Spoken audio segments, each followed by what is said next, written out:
Hi, and welcome back to the TM Podcast. This episode is coming to you later than normal thanks to my absolutely terrible plumbing.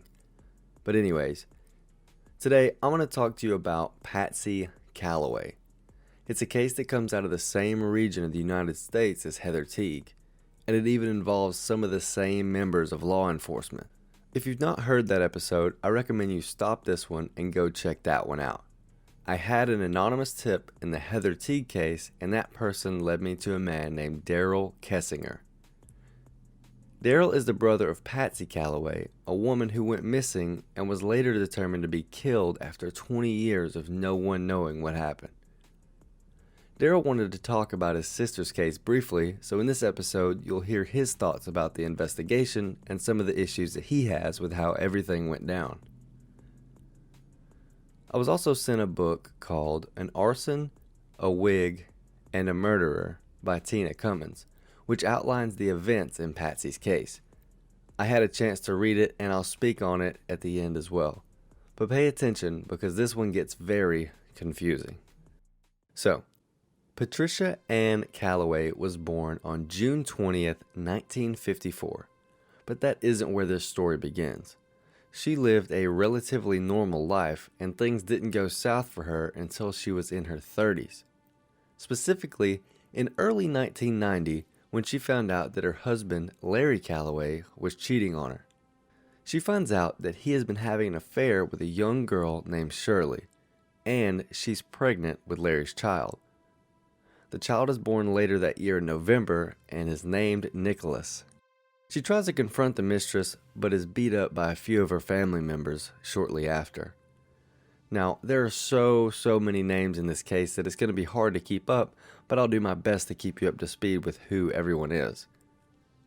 Less than a year after the birth of the affair child, her husband, Larry, and his brother, Vernon Gene Calloway, begin plotting to burn down Larry and Patsy's home for insurance money. Patsy was very opposed to this idea and did not want it to happen. Like most of us, no one wants to commit insurance fraud for the fear of the repercussions. Well, everyone except Larry and Gene Calloway, because in August of 1991, they went through with their plan. They burned the house to the ground and they collected the insurance money. It's known that over the next few months, Patsy threatened to turn Larry in for the arson and presumably used it as leverage to keep him from leaving. The threat wasn't enough to make the marriage better or keep him from continuing his affair with Shirley, so on March 3rd, 1992, Patsy filed for divorce. On the day of the filing, Larry deeded all of the remaining property to her, and looking at this from our perspective now, it seems like it's probably some sort of payment to Patsy for keeping quiet about the arson. On April 20th, the divorce was finalized and Patsy could begin her life without the stress of Larry holding her down. Or so she thought. For some reason, Larry continued to live with her after the divorce. In February of 1993, Patsy discovers that her ex-husband Larry has yet again gotten Shirley pregnant. What she didn't know, though, is that Shirley had already given birth 4 months earlier in October of the previous year. That means that Larry Calloway got her pregnant while still living with Patsy. And this will really start to show you the type of person that Larry Calloway is, amongst all of the other things. Along with the birth of the child, Larry and Shirley kept the fact that they had filed for a marriage license from Patsy as well. And that was on the 22nd of February. On February 26 of 1993, Patsy spoke with her brother Darrell on the phone. Darrell is who you'll hear from shortly. Over the phone, she told Darrell that she had planned to turn in Larry for the arson after she discovered the pregnancy. Darrell advised her not to and that she should just move on and let it go. This would be the last time that Darrell was able to speak to his sister. On March 3rd, 1993, exactly 1 year after she filed for divorce, Patsy Calloway goes to her job at a nursing home in Hartford, Kentucky. While she's working, Gene Calloway, her ex-husband's brother, comes in to see her. This isn't normal as it's known that Patsy was not a fan of Gene due to the way that he treated his ex-wife. He brings in a newspaper, which has the marriage announcement for Larry and Shirley in it. Patsy decides that she's going to leave with Gene around 10:30 a.m., and she tells her boss that she has a family emergency and they take off. This was just a few hours earlier than the end of her shift, but no one really thought much of it up front. Mary Ann Phelps, who was the sister of Shirley and a co-worker of Patsy's, saw them leave together and immediately leaves and goes to Shirley's house to warn Larry and Shirley. She later told Darrell that this was because she thought Patsy was going to beat up her sister, who was pregnant, which was a lie because we know that she had already had the child by this time. That same day, around 12:15 p.m., Larry Calloway goes to the police department and claims that his ex-wife, Patsy, has gone missing. To the best of everyone's knowledge, the police started to assist in trying to figure out where she would have gone or what happened. Around 5:30 p.m., Larry finds her car parked somewhere in town and somehow finds the keys laying under the floorboard. For whatever reason, the police tell him to drive the car to the station so that it can be examined. This seems like an immediate red flag to literally anyone in the world who's ever been a part of any investigation. It is common knowledge that regardless of the circumstance, the people closest to the victims of any type of crime are the ones that police always look into first. It is not normal that they allowed him to bring the car back himself. A witness comes forward stating that they had seen Patsy walking down Highway SR 271 around 2:30 p.m. headed towards Beaver Dam, Kentucky. They said she was still in nursing scrubs, and they then updated the missing persons poster to include this last sighting. Word gets back to Patsy's brother Darrell Kessinger that she has gone missing. Darrell was in the military at the time and was stationed a few states away and was not able to arrive until around March 13th. When he arrived, he discovered that basically nothing had been done in the investigation up to this point. For 10 entire days since the last sighting of Patsy, nothing of any notability had happened. Interestingly enough, the day that he arrived was the day the formal missing persons report was filed. Based on the witness stating that they had seen her walking away, police quickly came to the conclusion that she had walked out of her life to get away from everything that was going on. This was obviously a surprise to friends and family who did not agree at all and thought they needed to continue looking. In the investigation of her disappearance, a few more things came to light. In meetings about the disappearance of Patsy, Darrell noticed a bite mark on Gene Calloway's hand. To his knowledge, no one ever took pictures of it, and whenever it was brought up, he was dismissed. Darrell immediately suspected Gene of being the one responsible for his sister's disappearance. He actually got into an altercation with him at one of these meetings and was threatened by the police that if he didn't calm down, he would be arrested. In a later interview with Shirley, the mistress, it's discovered that she also noticed a bite mark on Gene's hand in a short interaction she had with him. A witness stated that they heard Gene Calloway and Patsy arguing before they left, and that Gene told her that he'd slit her throat. I believe this was a maintenance man that worked at the same place Patsy did. The exact details of the full conversation will never be known. Gene and Jimmy Calloway, who was Larry and Gene's younger brother, passed polygraph tests in questioning, but Larry did not. I don't know how many times that I have to say it, but lie detector tests are bullshit. During this time period, that's all they had. It's rumored that Gene actually bragged about taking Valium before taking his lie detector test, and that's why he passed. I can't confirm that with any other source, though. Larry pretty much came forward, though, and confessed that he did burn the house down in 1992. He told police that he had paid his brother Gene $1,000 to do it.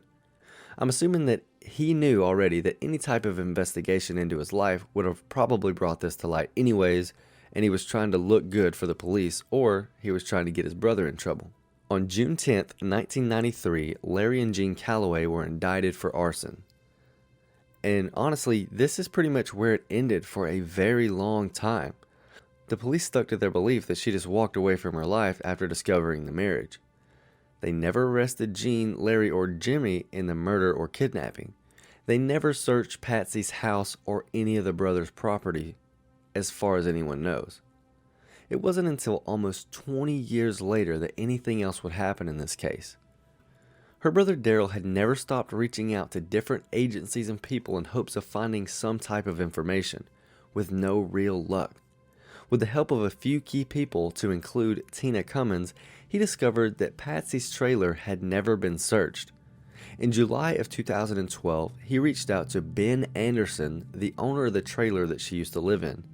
He actually gave Darrell permission to go and search this trailer. Now, this is 19 years after she went missing, but it's worth a shot, and if it meant that he could get any answers at all, it's worth it. With the help of a search and rescue team and a cadaver dog, Darrell went through the trailer.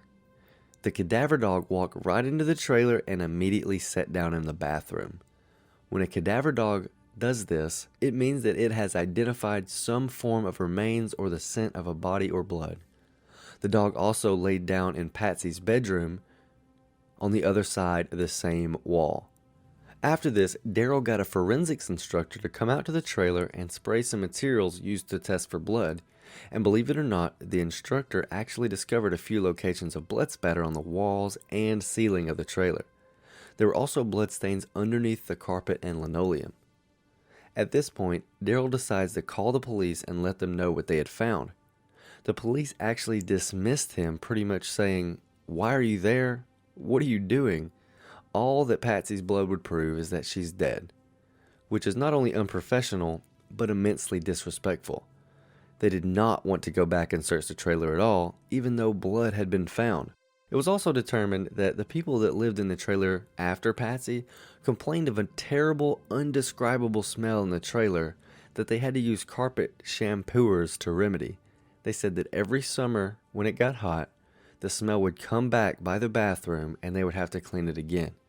It is unclear as to why they did not return to investigate.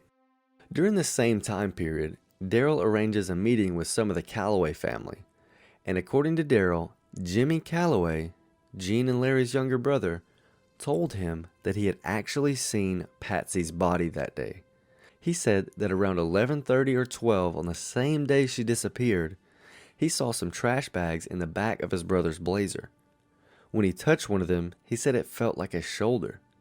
And when he felt down, he felt a head. So he opens up the trash bag, and inside was Patsy Calloway on her left side with her eyes still open and her throat slit. He said that a few days later, they had cut the carpet out of the blazer and detailed it. Why he didn't come forward with that information before is unknown. He also gave a vague description of where he thought she may have been buried. Darrell was told by a police officer that Jimmy's testimony would not hold up in court because, quote, "he's illiterate, but he isn't mentally retarded." So I'm assuming that means he wasn't a credible witness. On September 27, 2012, Tina Cummins published an article titled, "An Arson, a Wig, and a Murderer. No Justice for Patsy Calloway," which included all the information that Darrell had gathered as well as photos of the blood spatter in the trailer. With this evidence in the public eye now, the police had to go to work. On Wednesday, October 17, 2012, the Kentucky State Police arrested Jean and Deborah Calloway. Their initial charges were 1 count of murder, 1 count of kidnapping, 1 count of tampering with evidence, and 1 count of retaliation against a participant in the legal process. While in jail, Deborah called a family member and told her that she'd seen Jean bury a box in the backyard and to go dig it up. Apparently in that box was a confession letter from Jean Calloway as well as a hand-drawn map to where the body was. Jean had confessed to the murder, thinking that he would die before that box was found. Unfortunately, though, on May 3rd, 2013, Deborah got out of jail for only $30 for a filing fee. Jean Calloway was also released due to his poor health on a $5,000 bond. Doesn't make sense as to why they would release a confessed murderer for any reason, but neither does anything else in this entire case. 2 months after his release, in July of 2012, Jean Calloway passed away in his home. August 4th, 2014, the trial for Deborah finally commences. On August 5th, Larry Calloway was charged with 2 counts of first-degree sexual assault for incidents that occurred in 1991 and 2001. Mildred Calloway, Jean's sister, spoke in this trial and stated that on the day that Patsy went missing, she saw Deborah Calloway dressed as Patsy with a wig on walking down the road. She said that she did not come forward with this information because she loved her brother and did not want him to get in trouble. She was the initial witness that said she had seen her walking down the road. the same witness that had police thinking that she had just walked out of her life. Jimmy Calloway testified that he had seen the body in the back of Jean's Blazer. Deborah tried to say that she was forced by Jean to dress up as Patsy for sex and it had nothing to do with the murder, and she didn't wear the wig on that day. The court determined pretty quickly that that was a lie. On September 4th, 2014, Deborah Calloway was sentenced to 12 years in prison.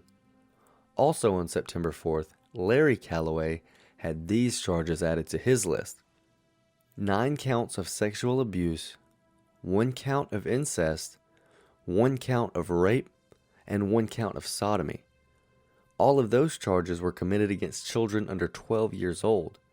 These crimes came to light when multiple victims came forward about Larry having inappropriate relations with them from 1977 to 2005. He was only given a 5-year sentence for that. To this day, the body of Patsy Calloway has not been found. The police have not initiated a search for any property outlined in Jean's confession. Now, I know all of that was confusing to hear, but here's Darrell Kessinger explaining his perspective on the situation. And I apologize in advance because our call was dropped a few times and the quality is pretty rough in some parts, but here it is. Hey. Hello, Travis. Can you hear me? Yeah, I hear you. All right, how you doing? I'm doing pretty good. I got everything set up and ready to go. Okay. I did the best to read through everything in the book Tina Cummins had sent me about Patsy, an arson, a wig, and a murder, and she told me that there's another book coming shortly, but I obviously haven't got a chance to look at any of the information in that. But just my general overview of the book, like I said in the messages, man, it's just so confusing. I don't really understand the Kentucky State Police not looking into the trailer or really anything to do with anything, especially the part in the book where it says you called and you talked to a guy saying, hey, I found blood at this trailer, can you come check it out? And he's just like, no. I mean, all it means is that she's dead. Why are you looking into that? That's crazy to me. Yeah, that was a very upsetting comment. Yeah, it seems super unprofessional, and to me it just kind of verifies everything else, just that it's not even, they didn't try, but it's like they didn't care either. Well, Travis, this is one of those cases I don't believe it should have ever been handled by the Ohio County Police or by the Kentucky Police.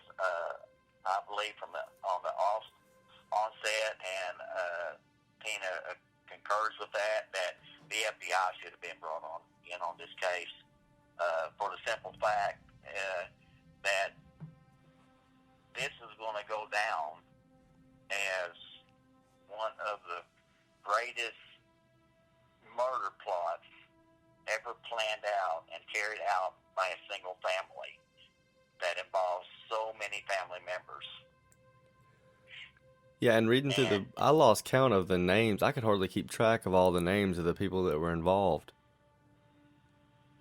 Well, you had so many people that were involved in it directly and indirectly. You have those who facilitated it, and you had those that were involved after the fact. Right.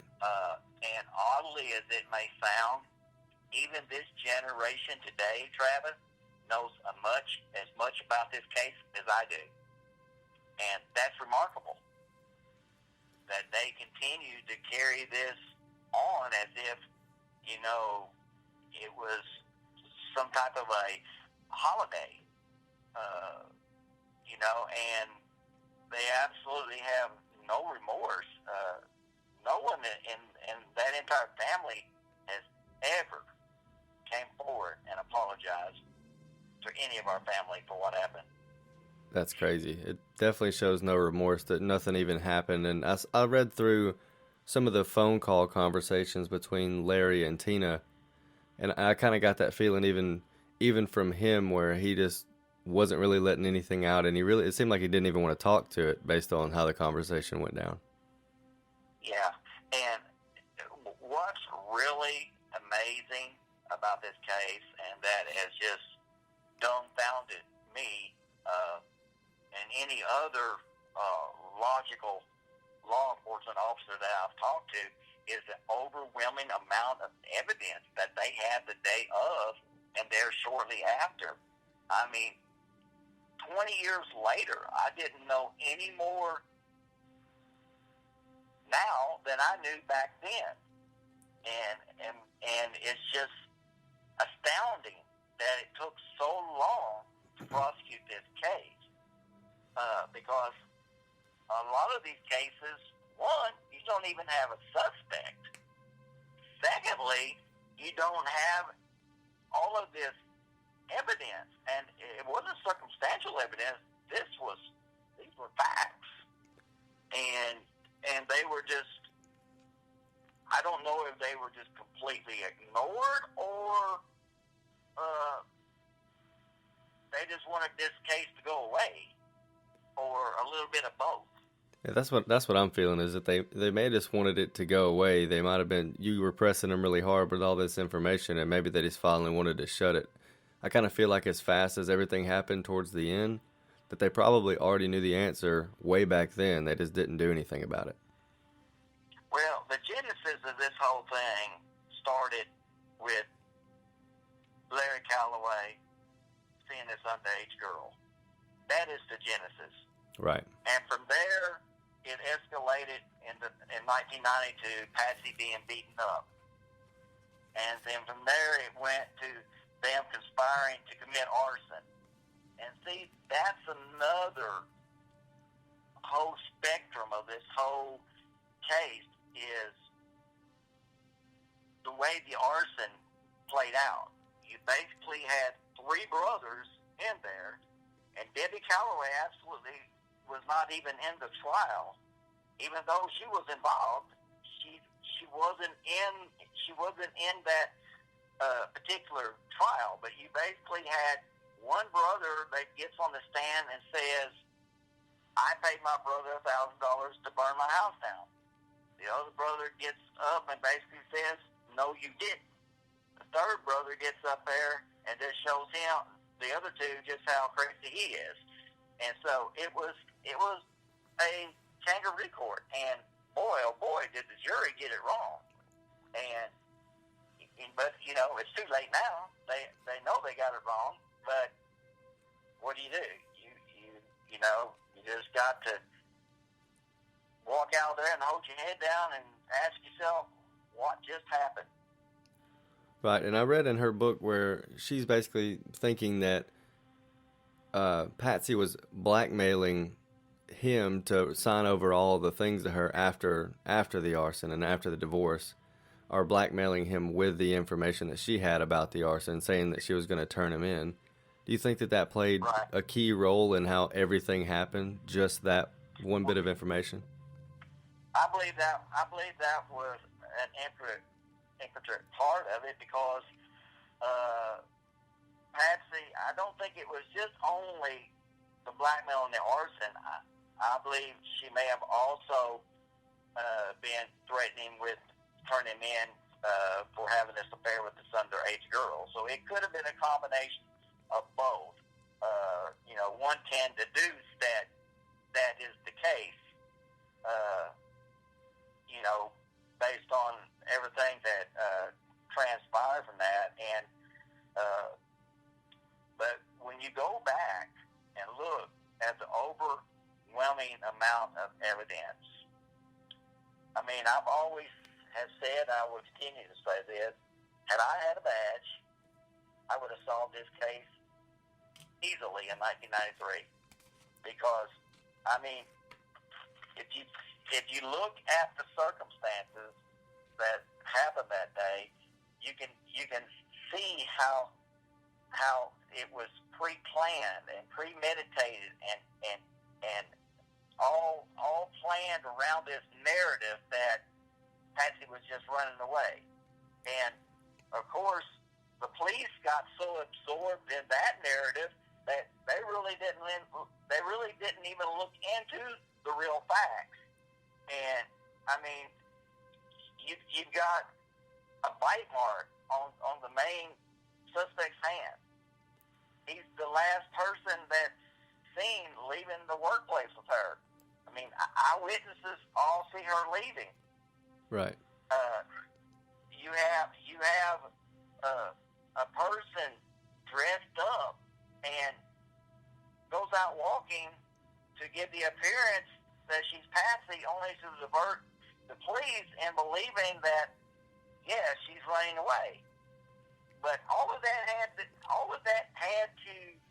come together, and until it came together, they couldn't go out and say positive things. For example, the very first missing poster that came out, it never got put out. It never got circulated because it said, "Has anyone seen Patsy Calloway since March 3rd, 1993, walking in Beaver Dam or Hartford?" Now notice they say walking in Beaver Dam or Hartford. The reason why they say that, Travis, is because they're really not sure where she's going to be seen at. So they can't be exact. But once the sister comes forward and claims she's seen her, now they can be more specific. Then they come out with another missing person poster, which says, "Has anyone seen Patsy Calloway since March 3rd, 1993, last seen walking on 231 towards Beaver Dam?" Now they're more specific because now they have someone who can support the claim that that's where she was seen. So now they give a location, which is on Highway 31, and they give a sense of direction towards Beaver Dam. But until then, they couldn't do all that. This plan had to come together. And all this information was out there in 1993. And that's where it starts to really get confusing for me, because I read where one of the people that actually saw her walking down the road realized that it was Deborah, and the police really didn't do anything with that information, or am I reading that wrong?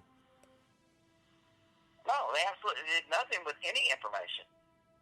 I mean, Travis, I confronted the number one suspect, the last person seen with her, with a bite mark on his hand right in front of the lead detective. And there was never no mention and of why that do you incident in his affidavit. and why do you think that they didn't do anything with any of the information? Do you think it's just because they didn't want to, or is it a little deeper than that? You know, Travis, there was a lot more questions that are unanswered than what has been answered. One, why did a retired parole officer pay for Gene Calloway's arson trial?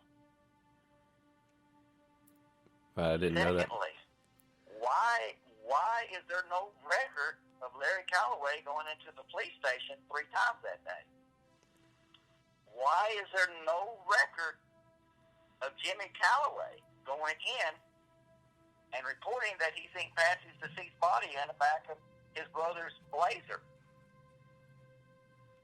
So that's pretty significant, I would think, but there's absolutely no record, nowhere. Right, and I read at the end of the book there where she thinks that all this information kind of implicates that he was actually a serial killer that had some serious ties in the police department, and maybe that's why they didn't do anything about it, is he had a lot of information and they didn't want to press him because he could pretty much say something that they didn't want out, and they didn't want any of that stuff to get out into the public. Well, I mean, I'm not going to go on the record as saying that because I have no evidence to substantiate that claim, but people can form their own opinion of what they think happened. But if you look at all the evidence that was available in 1993, you have Patsy seen leaving her workplace with Gene. You have Larry that goes to the police 3 times to report her missing. Now, why would he go to the police station 3 times that day to report her missing when, according to him, he already knew that Patsy had left with Gene? So why not go confront Gene? Right, that's probably the most suspicious part of all of that, is he already knew, beforehand, and then he comes up acting like he has no idea where she's at, but never goes to talk to Gene about it. Exactly. And then Jimmy Calloway, he goes in and tells Dan McEnroe he's Patsy's body. And he was polygraphed 3 times. He passed all 3 of the polygraphs, and he said they didn't believe him. That's now, crazy. Whether you believe a person or not, you still should check into it. Yeah, you should definitely chase that lead down. At least make a round and go see what's going on with that. And then you have Debbie, who dresses up like Patsy to divert the police into believing this narrative that she was just running away from her problems. And then you have Mildred Calloway, who sees Debbie and says it's Patsy. And then you have Larry Calloway, who suspiciously is the one who finds the car, but and they say the car was found at 5, but yet I read in the affidavit by the police that it was found shortly after she left the workplace, which I know that's not true. So I don't know why that information is even in that affidavit, because that is not true. That is not when the vehicle was found. And then the smoking gun with all this is the bite mark on Gene Calloway's hand. Yeah, that one's huge, and I hardly have anything to say about that one just because of how stupid it seems by the police to just not see that, take in the circumstances, and just go right from there to start investigating this guy and actually searching some properties and trying to figure it out. Instead, they just kind of dismissed that because they were so caught up on the she just walked out of her life type scenario. Well, Travis, she disappeared on March 3rd, 1993. I went down there probably, I'm trying to recollect, but I'm thinking somewhere in the neighborhood of the 21st or 22nd of March. No one up to that point had even questioned her coworkers, and that was the last place that she was seen. Yeah, that seems like the first step. Well, of course, that's going to be the first place you go, the last place that she was seen. But they wouldn't know that because they never went and questioned anybody. They were all buying into this ideal that this family had fabricated that she was just running away. And they bought into it. It's very, very suspicious, and I feel, just my personal opinion, obviously not implying that it's yours, but my personal opinion is that it's less of them buying into it and them deciding that's what it was going to be so that they didn't have to do any more work when it comes to investigating or answering any more questions. That's just an easy answer for everybody. I know that most family members wouldn't accept it, but they'll accept that easier than they'll accept, yeah, she was probably murdered. It's more of, yeah, she probably ran away to buy themselves some time and hope that everyone would just accept that theory so they wouldn't have to dig any deeper knowing what they would find. Well, of course, a little town, no experience in handling anything like this. They would just much rather for this to go away. Right. And and ironically as it is, it's the same post that investigated Heather Teague's case. Yeah, that's true. And I saw. You already know the blunders that went on in that case. Yeah, too many to name. And I also saw where Heather Teague was mentioned at the end of the book, just because of the similarities in this case, specifically the Calloway. But in your search of all this other stuff, did you find any other information other than what was in the book about Heather Teague? The only thing I ever stumbled across was the handwritten letter that was in Deborah Calloway's file that talked about Heather Teague. Why it was in her file, I have no answer to that. I don't know. some people speculated, and by some people I mean some of the people that listen to this podcast, that it's because he was actually responsible for the murder of Heather Teague as well. And I've seen on different forums online where it was kind of implicating him as a serial killer, and Heather just happened to be another one of his victims because of the wig and the body type and stature. Well, based on everything that I've seen and everything this family has done, I would not rule that out. I won't go out on a limb and say that that's the case, but I would definitely not rule out that possibility. I've known this family all of my life, and I mean, I know what they're capable of doing. And so when I started investigating this and I started learning all the circumstances behind my sister's disappearance, I come to a conclusion quick that this was not going to have a good ending. Right. And now, knowing that there have been convictions in your sister's case, I'm sure that doesn't really do it justice. I know your ultimate goal is to be able to find her remains and have her an actual funeral and pay your respects that way. But did it make you feel any better when the charges were finally happened against all these other people? Well, it did, and only because that was a promise that I made to my sister Patsy, that I would seek out and get justice, and secondly, I would bring her home. The second part, I haven't had a lot of luck getting done, but there's they wanted to immediately call this case solved. I mean, right away, on one of her posters, the Kentucky State Police, as soon as they made arrests, they put solved across it. This case was never unsolved. It was just unproven. This case has been solved from day one. It's just, they just didn't know how to investigate it, or the lack of investigation. And then there's still some people out there that are involved in this murder case that they either covered it up, or they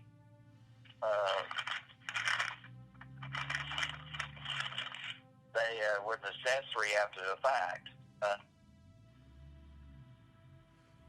Do you ever think anything will come from that? Do you think that they'll ever be charged with anything? No. I think Never. that the only way that would happen is if you did actually find the remains and were able to find some form of evidence with that could point to the direction of those people, but that's probably the low probability of finding any usable evidence at that point. Hello, yeah, call dropped. Yeah, there's actually a storm going on where I'm at right now, so maybe that had something to do with it. But getting back, the last time I talked to the Kentucky State Police about doing another search for Patsy, they absolutely said no. And I said, why? And they said, well, we're just not going after her anymore. And they said until someone walks into their office and tells them where her remains are, they're not doing anything. Now, I bet every police officer in the world wish that's the way it happened. That people are just going to walk right into office and tell them everything they need to know. Right.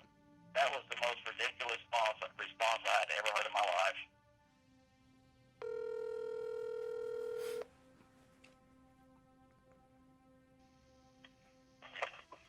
Yeah, you must have a bad storm there. Yeah, it's pretty bad.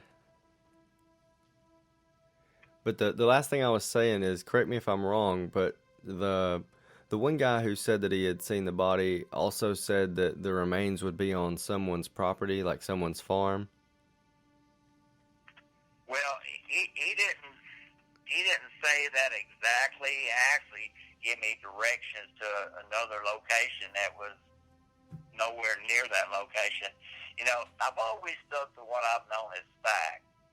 You know, Right. because this entire family wanted to mislead everybody.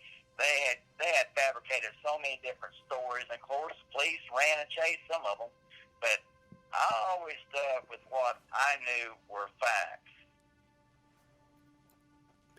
So that just makes it even harder because it's not like someone's just going to stumble upon these, like you said, and then run into the police office and tell them. Yeah, there's still some people out there that probably deserve or need to go to jail because during Debbie's trial, she alluded to the fact that the vehicle was sent to a car wash to be cleaned out. Well, we know the people who did that, and they've never been brought in and polygraphed or nothing. You know, they should be questioned as to what they cleaned out of that vehicle. I mean, according to Jimmy, they were cleaning blood out prior to that, so what they couldn't get out, they sent it to the car wash so they could finish it up. That's why that vehicle was so pristine clean whenever the investigators finally did decide to look at it. And that just, to me, all of that stuff just really points towards one of two possibilities. Like I said, either the police office was so under-resourced and inexperienced with things like this that they really just didn't want to try to pursue some huge murder plot, or they did know the answer, and whatever their motives for keeping that information out of the press and away from you guys is unknown.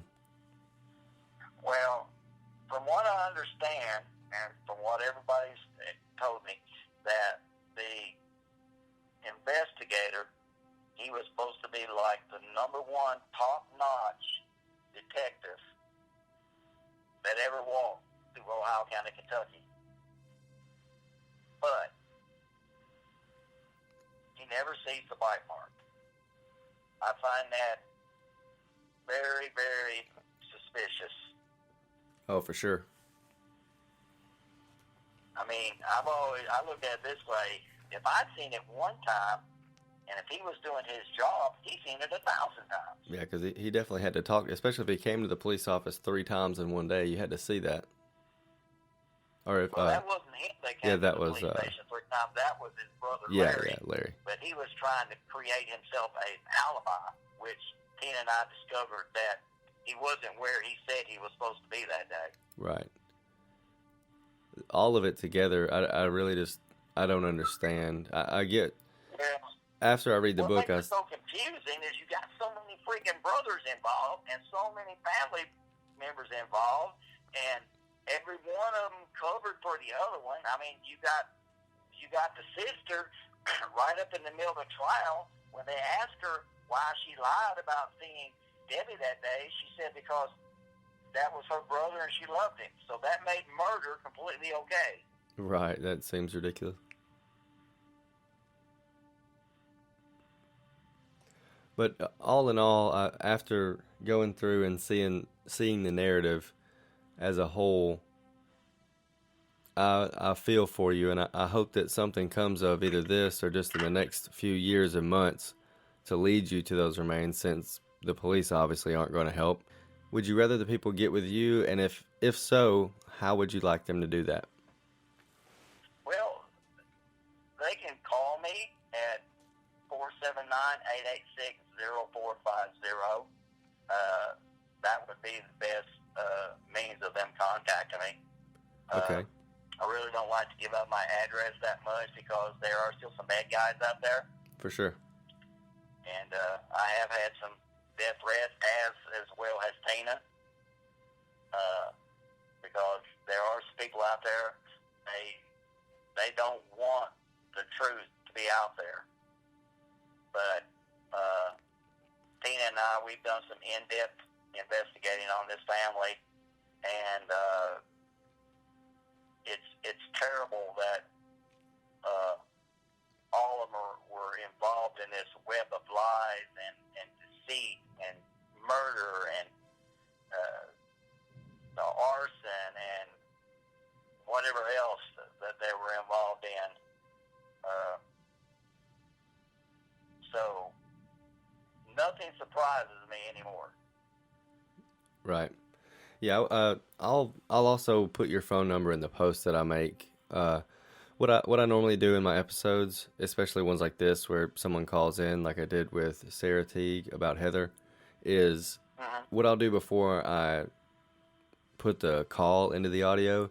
I'll kind of do a brief description of the case in general, and then I'll add this audio. And obviously, since it got cut out 3 or 4 times, I'll have to chop it up a little bit to make it make sense. But is there anything? Yeah, because I can't remember some areas where I stopped and started. So. Right. So before I go, is there anything else you want to just kind of put out there or say that you'd like me to put into the episode? Well, I would just like the police to get more involved in this case and take this case more seriously. I really don't think they've ever taken this case seriously, and I think when it's all said and done, and they realize that this case is going to go down in American history as one of the greatest single-family plots to commit murder against a family member that's ever occurred in the United States. And, very rarely do you see a murder case that prompts any book, let alone 2, and potentially a 3rd one if we ever recover her remains. But it seems like no one has ever wanted to tackle this particular case for whatever reason. Because, I've reached out to Aphrodite Jones, I've reached out to James Velez Mitchell, I reached out to Nancy Grace, I reached out to Dr. Phil. That's just to name a few of people that I emailed or I messaged trying to get them interested in this case. But because of the age of it, they didn't want to. Well, I'm hoping what I can do here is, like I told you before, is kind of spread the word a little bit and get other people that may have never heard of it to hear of it. Now, the problem that I think that you've had is that it's a very big deal where you're from and in your circle, and now to Tina's circle and her readers. But as far as, the rest of the country maybe, or other countries, they haven't heard. And I hope that I can kind of launch that into their ears so that maybe they can be like, hey, somebody's got to do something about this. This is crazy. Yeah, this is a remarkable case. It's just, and I don't understand why the ID channel or Discovery Channel or someone hasn't jumped all over this, because there's a lot more to this case than just a family conspiring and committing murder. I think it runs a lot deeper than that. I'm not going to say what I feel in my heart that's going on, but I believe that your listeners can put it together and form their own opinion as to what's going on. Right. But what I'll do, like I said, is I'll go over it first, and then I'll go over the phone call, and at the end I'll include your number. Even though you've already said it, I'll include that as well as on the post that I do about it. And I'll definitely stay in touch with you and let you know if anybody says anything to me or if anything comes out of it. The most that I got out of I did get a lot of listeners on the Heather Teague one, and a lot of anonymous messages and ideas of what people thought. And I did get a lot of anonymous, not anonymous, but I got a lot of friend requests from people that are from the Kentucky area, and some of them that worked for the Kentucky police as well as the search and rescue people there. So maybe that's a positive thing. I don't know, but but I'll let you know what I hear or if I hear anything, and I'll stay in touch with you. Well, in closing, I would like to say this, and I would like to commend Detective Brian Whitaker for the job he did, because I know he had to come in the middle and take over this case and clean up a lot of mess. And for that, I'm very grateful that he was able to do that. But I really wished he would take a stronger look at this case as a whole and look at all the people that were involved in it and what all was covered up. And I believe if they would dig deep, they could get some more convictions in this case. Well, all right, man. I really appreciate your time and reaching out to me, and I'll let you know when this episode is up. I'll probably send you a direct link so that you can listen to it for yourself. And okay. I appreciate it, man. It sounds good. Thank you, Travis. Yeah, thank you. Bye-bye. That was a lot to take in, but all of this leaves me with so many questions. It's definitely one of the most confusing cases that I've ever read into. Even after all of the information, I still don't even understand it. An entire family creates a murder plot to kill one woman and does it terribly and leaves all kinds of clues behind, and the police still don't get it. The police just kind of accepted a vague theory that came from one eyewitness account. Then nothing for 20 years, and then all of a sudden, convictions. And that's it. They stop looking for remains. It's solved. Why wasn't Deborah or Jean ever questioned about the bite mark? Why did they not try to bargain with Deborah to get some information about the remains, if any? Why was Larry given a 5-year sentence for crimes against children? Why did the police overlook everything from the beginning? And why didn't they search the trailer, or want to, after blood was found? Why was this not all over the news? And why is it not still on the news? Who buried her? And where is she?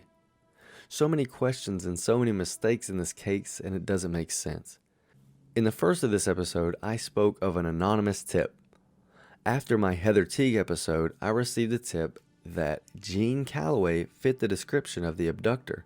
It even made the wig made sense. It is apparent that some people in Kentucky seem to believe Jean Calloway was actually a serial killer and Heather could have been one of his victims. Apparently her name was found amongst others in Jean's file. Does this mean that there could potentially be an end to that case? I'd like to think that one day Patsy's remains could be found as well as Heather's if that's what happened to her. I'll continue to update everyone with any information that comes out of this. If you have any information in either of these cases, please contact me and I will point you in the right direction that you need to go. So what do you think? Let me know in the comments or by sending me a message on any of the social accounts for the podcast. Remember to like, subscribe, or follow the podcast on whatever you listen on. As I said in the last episode, these episodes of the TM Podcast are brought to you by Hunt a Killer. Save 20% on your first box using the promo code TM Podcast. Thank you for listening to the TM Podcast.